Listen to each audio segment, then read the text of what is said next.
All right, guys, welcome back. I hope everybody's doing okay. I'm going to ask you guys to get out the packet for wave particle duality. As I mentioned last time, we're going to finish that up today. Make it through the end of the notes on this so that we'll be pretty much done with it. So let's talk about this for a second. We've gotten all the way down through this. It doesn't say it, but photoelectric effect was particle nature of light because the photons acted like little bundles, and it didn't explain interference and diffraction, so you really needed the wave model. Now, what's weird about light is that light can exert pressure. Light can push on things, which is kind of weird, but it's absolutely true. Now, when two things hit each other, the one thing we know that's always going to be conserved is momentum. So let's think about a collision. We know what the equation is for particle momentum. Mass times change in velocity. This is linear, of course. We're not talking about rotational here. Flip page. I'll go to the next page, actually. Now,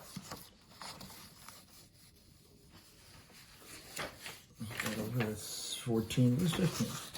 Oh, there it is. Sorry, got it. Okay. What is the law of conservation of momentum state? Well, we know that in a closed system, only in a closed system, momentum is always conserved.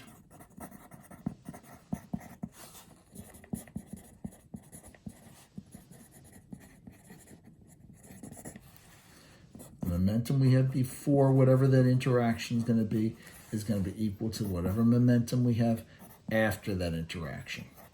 That's always going on. Now, what did Arthur Compton do?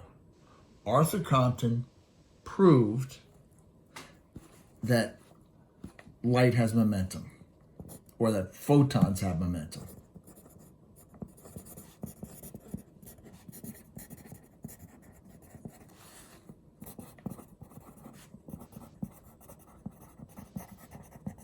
I'm going to use pretty much the same exact setup they showed inside in the video. Let's say I've got a closed box, all right, where nothing can enter or leave that closed box.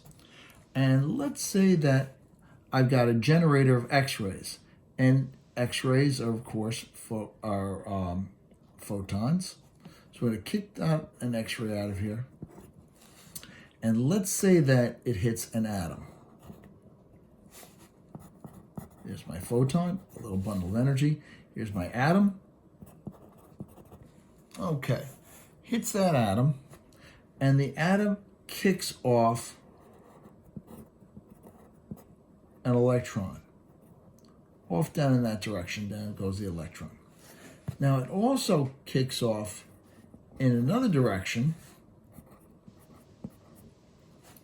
a reduced energy photon. So you get a reduced energy photon here. Sorry about the handwriting. My hands are a little cold, so it's not really writing all that well. All right. Reduced energy photon, and here is my electron. Now, do electrons have mass? Yes, they do. Is it moving? Clearly it is. So this electron has momentum.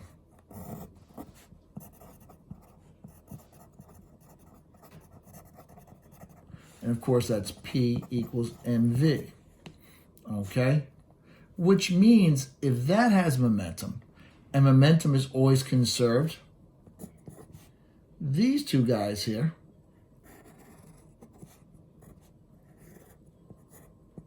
must have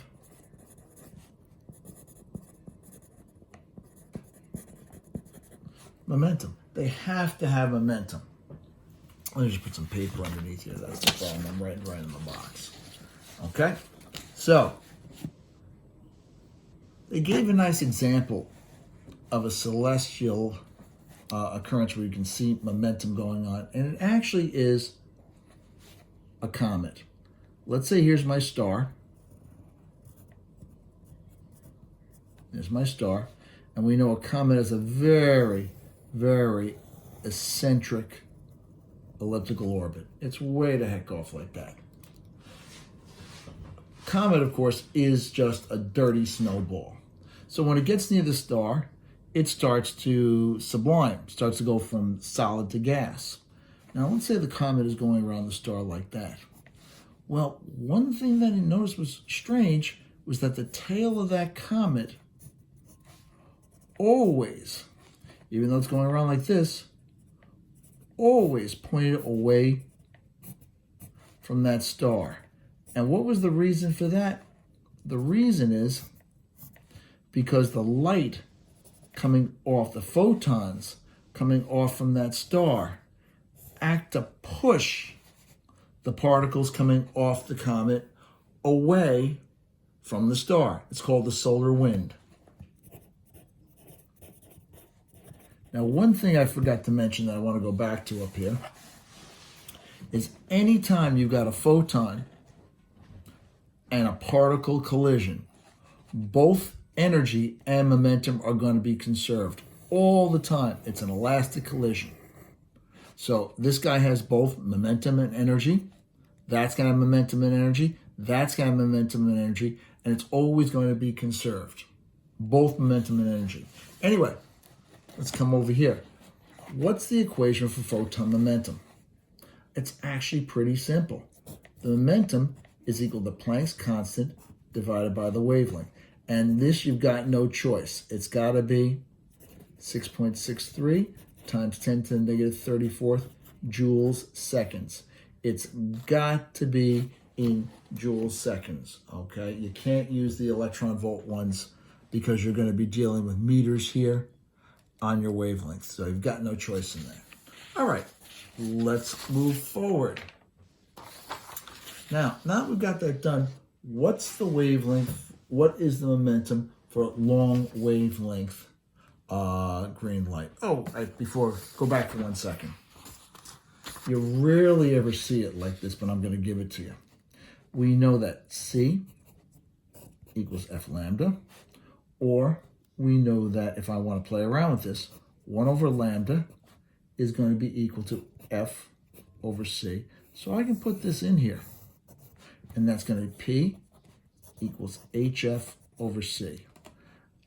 I see it like this all the time. I've rarely seen it like that. It's not a big deal, but just wanted to go over with you, let you know you could do that. All right, so what is the momentum for long wavelength green light? I'm just going to turn the heat up 1 touch in here because I am definitely cold. Okay, so there we go. What's the wavelength, the momentum for long wavelength green light? Well, I take out my reference tables. And I know the Regents ones has the spectrum on it. I'm looking at green light, and these are frequencies. So if I want long wavelength, I want low frequency. That's 5.20 times 10 to the 14th hertz. So I'm going to put that over here on the left.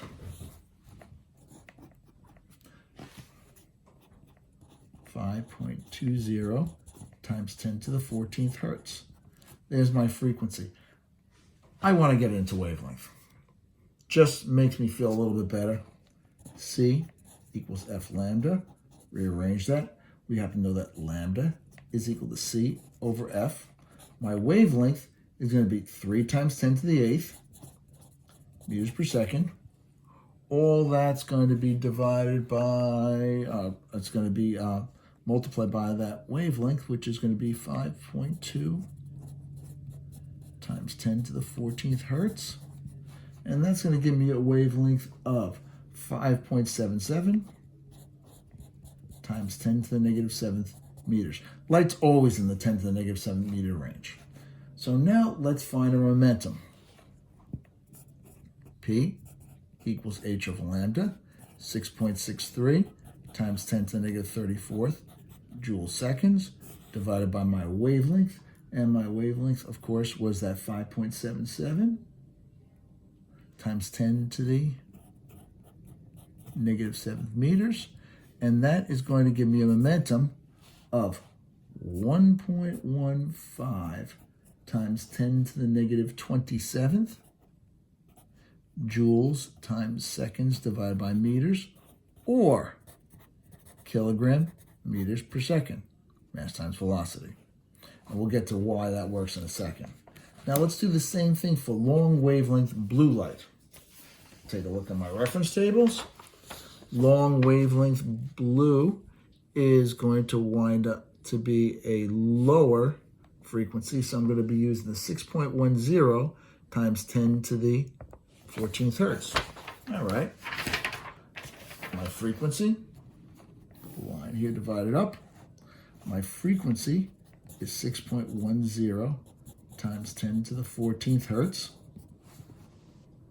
Lambda is equal to C over F. You've got 3 times 10 to the 8th meters per second. All that divided by my frequency, which is 6.10 times 10 to the 14th hertz. And that's going to give me a wavelength of 4.92 times 10 to the negative 7th meters. Now we're done with that.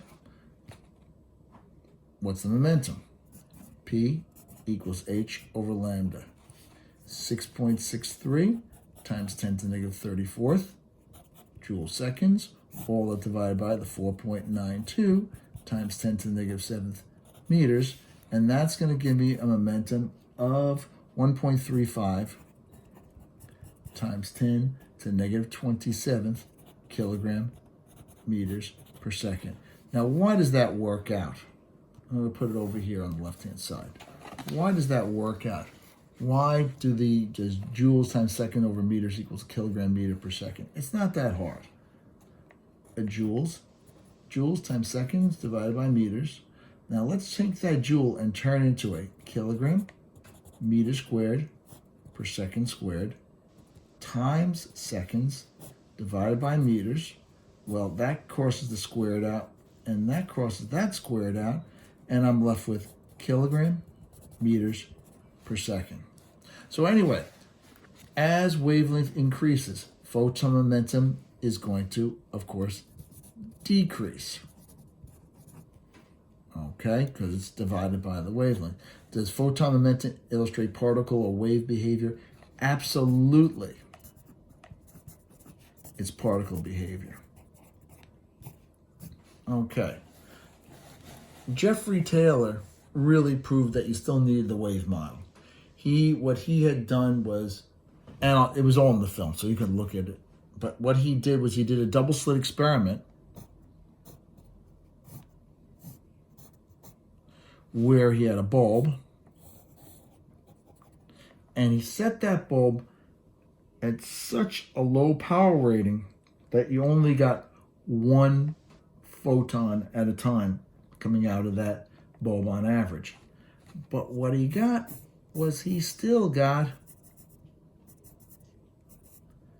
an interference pattern. Even though only one photon at a time was coming out of here, you still wound up with that same constructive and destructive interference pattern going on. So you still needed the wave model to explain things. Now, is one model better suited to any part of the electromagnetic spectrum than another? Absolutely. Let's start out here. We're going to go with long wavelength, short wavelength on this side, low frequency, high frequency. That's going to be low energy, high energy, and we'll talk about these in a second. And we're going to have here, just like before, radio, micro, infrared, visible light, ultraviolet, X-rays, and gamma. There's a symbol for gamma, basically that. Well, radio waves with really long wavelengths show an awful lot of interference and diffraction. This side of the spectrum has more of a wave behavior. doesn't have a lot of energy on it, so you don't get a lot of photon momentum, and you do not get the photoelectric effect at all going on with radio because it's too little energy in each photon. But on the other side of it, on gamma, you've got incredibly short wavelengths, very, very short wavelengths, where you can't see diffraction going on. The other thing you can't see going on is interference, but you're getting tons of the photoelectric effect, lots of energy, tons of photon momentum, particle behavior. Matter of fact, everything going here is particle behavior until you get here, and then it starts to get a little bit of wave behavior in X-rays, and a little more wave behavior, a little more wave behavior, more, and finally it's all wave behavior and no particle behavior down there whatsoever. So let's move onwards. 15, we're gonna go to 17 next. Sorry, got it right here. There we go. And the last thing we're going to talk about was matter waves. And that is really weird stuff. Because matter waves is basically saying that particles can behave like a wave. In other words, a particle can undergo interference and undergo diffraction. And most people thought when debroglie said this that he was out of his mind. And he came up with a relationship where the wavelength is equal to Planck's constant divided by the mass times the velocity of the object. Now, how can we develop this from what we've learned already? Well, we know momentum is mass times velocity, or momentum equals Planck's constant divided by the wavelength. Put the two together, rearrange it, and you get the de Broglie wavelength equals Planck's constant divided by mass times velocity. So, how can we look at this? Let's think about water waves, and let's think about a pier that's sitting in the water, okay? If the water waves are much longer, have a longer wavelength, these are wave fronts here, that would be one wavelength there, and they're heading in this direction, and there was some obstruction, let's say a small pier or something like that, those waves are going to just diffract around that obstruction and pass right by it as if nothing was there. They diffract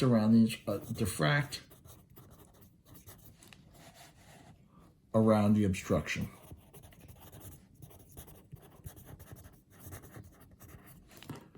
While if the waves are very short, let's say there's a big cruise line by the up against the dock, and you've got that big obstruction there. Well, if the obstruction's big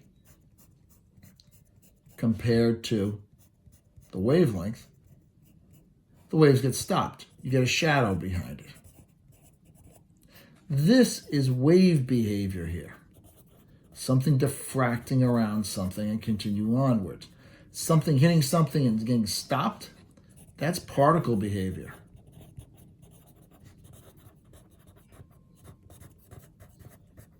So the film used an example of a baseball.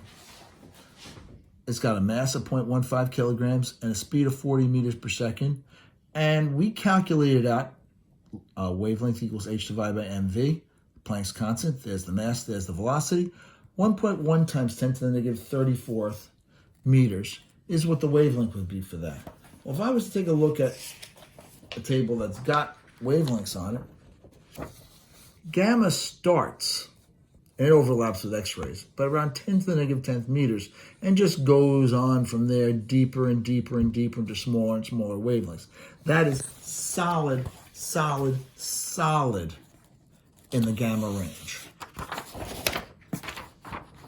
It's a very, very, very small wavelength. And because of that, it's going to behave like a particle because it's deep, deep, deep in the gamma range. Now, let's take a look here a little further. So I'll get my next page up, ready to go. Okay. How can you change the mass or velocity so it's going to have more wave-like behavior? So you want a longer wavelength. clearly you want to make the mass smaller or make the velocity smaller. Well, the easiest thing to do is make the mass a lot smaller. And an electron has the smallest mass we can come up with, about 9.11 times 10 to the negative 31st kilograms. Now, if we're asked to, sorry. Okay, sorry about that. All right. H over mv, 6.63 times 10 to the negative 34 joule seconds. There's your mass. There's your velocity for an electron. You can get the mass right off the reference table. You're given the velocity. And you get a wavelength of about 2.4 times 10 to the negative 10th meters. Taking a look on the reference table, 2.4 times 10 to the negative 10th, that actually fits right in there. Clearly, it's right in the X-ray. Right in the X-ray range. Now, why does that mean anything? Well, because X-rays sometimes show wave behavior. If I took X-rays and I shone it through very small slits, and the nearest slits we can get, the smallest ones we can get, is actually using crystals.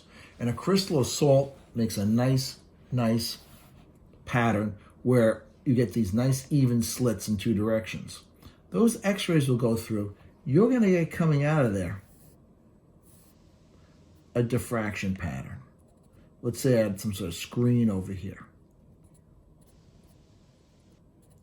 I'll get points in the X and Y direction of constructive and destructive interference all the way through there. Comes through here, it diffracts, shows interference, and you get that kind of pattern. Here's where things get weird. If I took electrons that have a similar de Broglie wavelength to those X-rays and shone them through that crystal salt, I get a pattern that's incredibly similar. Which means electrons, it's coming through the salt, it's coming out like that, and it's giving me this pattern over here. It means that electrons are undergoing diffraction and interference. Clearly wave behavior. Now, what are some of the differences between electron, photon, and X-ray photon and electron? There's two big differences. One, the mass is 9.11 times 10 to the negative 31st kilograms for the electron. A photon has no rest mass. You stop it, it's gone. It's annihilated. And the speed. The electron is always going to be slower than the speed of light. You can't get the electron to move at the speed of light, while the photon will be moving at the speed of light. Even when it goes, even we talk about refraction and light slowing down in material, it actually travels at the speed of light between the atoms. So, conclusion. List the behaviors that can only be explained by the wave model or particle model. Well, for particle, you've got the photoelectric effect and photon momentum. Both of these can only be explained thinking about light as if it was a particle. Diffraction, interference, and they didn't mention it, but we've gone over this. Polarization, you can only explain these behaviors considering light to be a wave. Okay, guys, so we've just gone through the packet at this point. We'll pause it there. I'm probably going to ask you guys to do a couple questions, nothing too crazy. All right, and I'll talk to you later. All right, bye-bye.